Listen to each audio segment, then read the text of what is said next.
বাংলাদেশের সর্বশেষ আপডেট সংবাদে আপনাকে স্বাগতম। শুরুতেই জানিয়ে দিচ্ছি সংবাদ শিরোনাম, এরপরে বিস্তারিত। যুদ্ধের হুঙ্কার বাংলাদেশ সেনাপ্রধানের, যে কোনো ধরনের পরিস্থিতির জন্য তৈরি থাকার নির্দেশ। অশান্ত বাংলাদেশ, আর এই পরিস্থিতিতে বড় মন্তব্য করলেন সেনাবাহিনীর প্রধান জেনারেল ওয়াকারুজ্জামান। গত মঙ্গলবার তিনি হুঙ্কার দিয়ে জানান, যে কোনো ধরনের চ্যালেঞ্জ নিতে সবসময় প্রস্তুত। নবীন সেনা কর্মকর্তাদের সামরিক চেতনাবোধের প্রতি দায়বদ্ধতা রাখতে হবে। বলা বাহুল্য, চট্টগ্রামের মাটিতে দাঁড়িয়েই নাম না করেই যুদ্ধের কথা বললেন ইউনূসের সেনাপ্রধান ওয়াকারুজ্জামান। আরও জানিয়ে দিব, এটা শেখ হাসিনার বাংলাদেশ নয়। এবার দিল্লিকে হুমকি দিলেন ইউনূসের আইন উপদেষ্টা আসিফ নজরুল।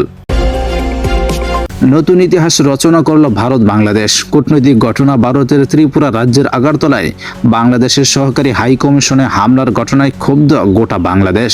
গত সোমবার দুপুরে আগারতলায় হিন্দু সংঘর্ষ সমিতির বিক্ষোভকারীদের দ্বারা বাংলাদেশের সহকারী হাই কমিশনের প্রাঙ্গণে হিংসাত্মক বিক্ষোভ ও আক্রমণের কারণে বাংলাদেশ সরকার গভীরভাবে ক্ষুব্ধ। সর্বশেষ জানিয়ে দিব, এক বিজয় করেছ, আরেক বিজয় আসবে। জুলাই গণঅভ্যুত্থানে নেতৃত্ব দেওয়া বৈষম্য বিরোধী ছাত্র আন্দোলনের একটি প্রতিনিধির সঙ্গে মত বিনিময় করেছেন প্রধান উপদেষ্টা অধ্যাপক মোহাম্মদ ইউনূস। এতক্ষণ শুনছিলেন সংবাদ শিরোনাম, এখন বিস্তারিত। যুদ্ধের হুঙ্কার বাংলাদেশ সেনাপ্রধানের, যে কোনো ধরনের পরিস্থিতির জন্য তৈরি থাকার নির্দেশ। অশান্ত বাংলাদেশ, আর এই পরিস্থিতিতে বড় মন্তব্য করলেন সেনাবাহিনীর প্রধান জেনারেল ওয়াকারুজ্জামান।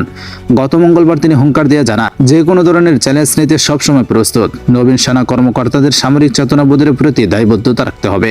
বলা বাহুল্য, চট্টগ্রামের মাটিতে দাঁড়িয়েই নাম না করেই যুদ্ধের কথা বললেন ইউনূসের সেনাপ্রধান। গত 6 আগস্ট বাংলাদেশে পতন হয়েছে হাসিনা সরকার। এরপরই দায়িত্ব নিয়ে অন্তর্বর্তী সরকার গঠন করে ইউনূস। এরপর থেকেই বিপন্ন অবস্থায় ওপার বাংলার। লাগাতার সেখানে চলছে হিংসা।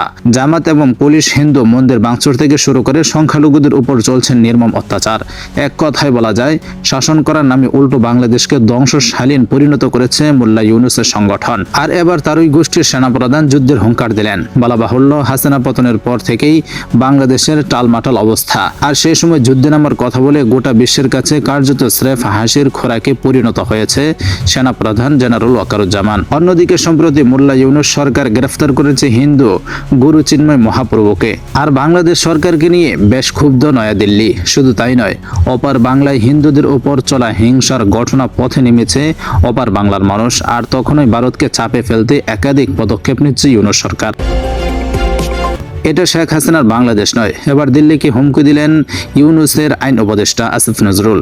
বাংলাদেশের সহকারী হাই কমিশনের ওপর হামলার নিন্দা জানিয়েছে বাংলাদেশ অন্তর্বর্তী সরকারের আইন উপদেষ্টা অধ্যাপক আসিফ নজরুল। তিনি জানিয়েছেন, ত্রিপুরার আগারতলায় বাংলাদেশের সহকারী হাই কমিশনকে নিরাপত্তা দিতে ভারত সরকার ব্যর্থ হয়েছে। একই সঙ্গে তিনি বলেন, ভারতকে বুঝতে হবে, এটা শেখ হাসিনার বাংলাদেশ নয়। গত সোমবার 2 নভেম্বর রাতে নিজের সামাজিক যোগাযোগ মাধ্যমে দেওয়া এক পোস্টে আসিফ নজরুল জানান, আজকে ভারতের আগারতলায় বাংলাদেশের সহকারী হাই কমিশন তছনছ করা হয়েছে। বাংলাদেশের পতাকার অসম্মান করা হয়েছে। হিন্দু সংঘর্ষ সমিতি নামে একটি সংগঠনের সদস্যরা এই ন্যাক্কারজনক ঘটনা ঘটিয়েছে। যদি এই ঘটনা মুসলিম সংঘর্ষ সমিতি নামের কোনো সংগঠন বাংলাদেশে করলে আক্রমণাত্মক প্রচারণা মেতে উঠত ভারত। সম্প্রতি হিন্দু ধর্মগুরু চিন্ময় প্রভু গ্রেপ্তারি ও একের পর এক সংখ্যালঘু হিন্দু সমাজের উপর নির্যাতনের প্রতিবাদে ত্রিপুরার আগারতলায় বাংলাদেশের সহকারী হাই কমিশনে হামলা চালায় জনতা। ছিঁড়ে ফেলা হয় বাংলাদেশের জাতীয় পতাকা। হামলার ঘটনাটিকে দুঃখজনকভাবে আগেই প্রকাশ করেছে ভারতের পররাষ্ট্র মন্ত্রণালয়। এবার এই ঘটনায় 3 জন পুলিশ কর্মকর্তাকে বরখাস্ত করেছে ভারতীয় কর্তৃপক্ষ। একই সঙ্গে হামলায় জড়িত থাকার সন্দেহ গ্রেপ্তার করা হলো 7 জনকে। এই বিষয়ে ইতিমধ্যেই ত্রিপুরা পুলিশ তদন্ত শুরু করেছে। আইন অনুযায়ী ব্যবস্থা নেওয়া হবে বলেও জানিয়েছেন। নতুন ইতিহাস রচনা করল ভারত বাংলাদেশ কূটনৈতিক ঘটনা। ভারতের ত্রিপুরা রাজ্যের আগারতলায় বাংলাদেশের সহকারী হাই কমিশনে হামলার ঘটনায় ক্ষুব্ধ গোটা বাংলাদেশ। গত সোমবার দুপুরে আগারতলা হিন্দু সংঘর্ষ সমিতির বিক্ষোভকারীদের দ্বারা বাংলাদেশের সহকারী হাই কমিশনের প্রাঙ্গণে হিংসাত্মক বিক্ষোভ ও আক্রমণের কারণে বাংলাদেশ সরকার গভীরভাবে ক্ষুব্ধ। প্রাপ্ত তথ্য চূড়ান্তভাবে প্রমাণ করে যে বিক্ষোভকারীরা পূর্ব পরিকল্পিতভাবে বাংলাদেশ সহকারী হাই কমিশনের প্রধান ফটক ভেঙে প্রাঙ্গণে প্রবেশ করে। এই সময় স্থায়ী আইন প্রয়োগকারী সংস্থার সদস্য সদস্যদের উপস্থিতিতে পতাকার খুঁটি ভাঙচুর করে, বাংলাদেশের জাতীয় পতাকা অবমাননা করে এবং সরকারি হাই কমিশনের অভ্যন্তরে সম্পত্তিও ক্ষতিগ্রস্ত করে। দুঃখের বিষয়, হাই কমিশন প্রাঙ্গণ রক্ষার দায়িত্ব থাকা স্থানীয় পুলিশ সদস্যরা শুরু থেকেই পরিস্থিতি নিয়ন্ত্রণে সক্রিয় ভূমিকা রাখেননি। কূটনৈতিক মিশনগুলোতে যে কোনো ধরনের অনুপ্রবেশ বা ক্ষতি থেকে রক্ষা করা সেই দেশের সরকারের দায়িত্ব, কিন্তু ভারত তা করতে ব্যর্থ হয়, যেটি ভারত বাংলাদেশের কূটনৈতিক ইতিহাসে প্রথম। এমন ঘটনা আগে কখনোই ঘটেনি। এক বিজয় করেছ, আরেক বিজয় আসবে। জুলাই গণঅভ্যুত্থানে নেতৃত্ব দেওয়া বৈষম্য বিরোধী ছাত্র আন্দোলনের একটি প্রতিনিধির সঙ্গে মতবিনিময় করেছেন প্রধান উপদেষ্টা অধ্যাপক মোহাম্মদ ইউনূস। প্রধান উপদেষ্টা শিক্ষার্থীদের বলেন, দেশের মানুষ ছাত্রদের উপর ভরসা করে, এই বিশ্বাস ধরে রেখো, হাতছাড়া করো না। তোমরা কখনোই আশাহত হবে না। তোমরা অসম্ভবকে সম্ভব করেছ, দেশ বদলিয়ে ফেলেছ, তোমরাই পারবে।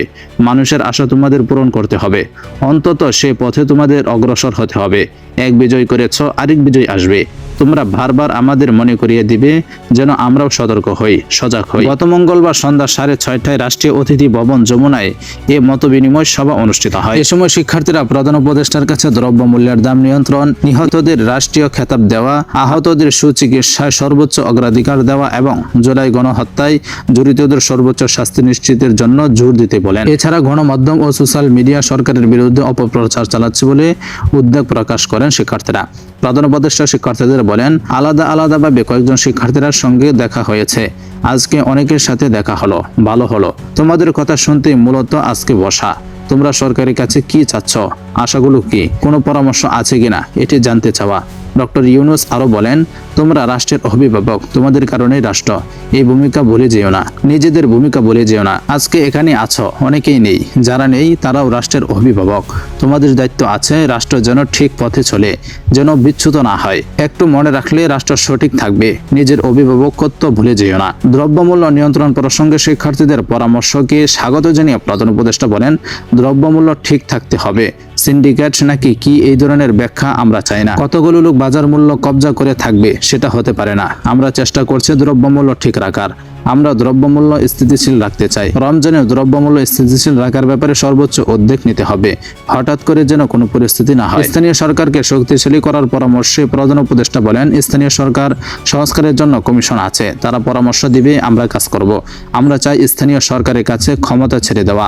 খুব কম জিনিস উচ্চ পর্যায়ে থাকবে। দুর্নীতিগ্রস্ত সিস্টেম একবার একটা ফান্ড বানিয়ে দিলে কারা যেন খেয়ে ফেলে, সেজন্য সুশৃঙ্খলভাবে সঠিক ব্যবস্থা নিতে হবে, যেন স্থানীয় হয়। জুলাই শহীদদের রাষ্ট্রীয় সম্মান ও খেতাবের বিষয়ে শিক্ষার্থীদের পরামর্শে প্রধান উপদেষ্টা বলেন, আমরা এটি নিয়ে কাজ করছি। জুলাইয়ে যারা শহীদ হয়েছে তাদের অবদান আমরা ভুলে যাব না, তাদেরকে যথাযথ রাষ্ট্রীয় মর্যাদা দেওয়া হবে।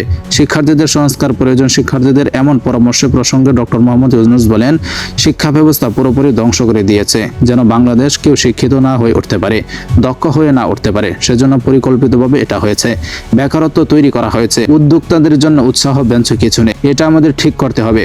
পাবলিক বিশ্ববিদ্যালয়ে যে নারী শিক্ষার্থীদের জন্য পর্যাপ্ত অবসরের ব্যবস্থা করার পরামর্শ দিয়েছেন শিক্ষার্থীরা। প্রধান উপদেষ্টা এই প্রসঙ্গে বলেন, আমি যখন বিশ্ববিদ্যালয়ে ভর্তি হই আমাদের অর্থনীতি বিভাগে নারী শিক্ষার্থী ছিল মাত্র 4 জন। তোমরা বলছো এখন বিশ্ববিদ্যালয়ে নারী শিক্ষার্থী প্রায় 52%। এটি অত্যন্ত আনন্দের কথা। বিশ্ববিদ্যালয়ে যে রাজনৈতিক বলয়ের মধ্যে আগে সিট বন্টন হতো, সেই দাস প্রথা এখন ভেঙে গেছে। আজকের মতো বিনিময়ে শিক্ষার্থীদের পক্ষ থেকে বারবার সামাজিক যোগাযোগ মাধ্যমে সরকারের বিরুদ্ধে অপপ্রচার ও গণমাধ্যমে সরকারের কাজ সঠিকভাবে প্রচার না হওয়ায় বিষয়টি উঠে আসে। শিক্ষার্থীরা এমন বক্তব্যে প্রধান উপদেষ্টাকে বলেন,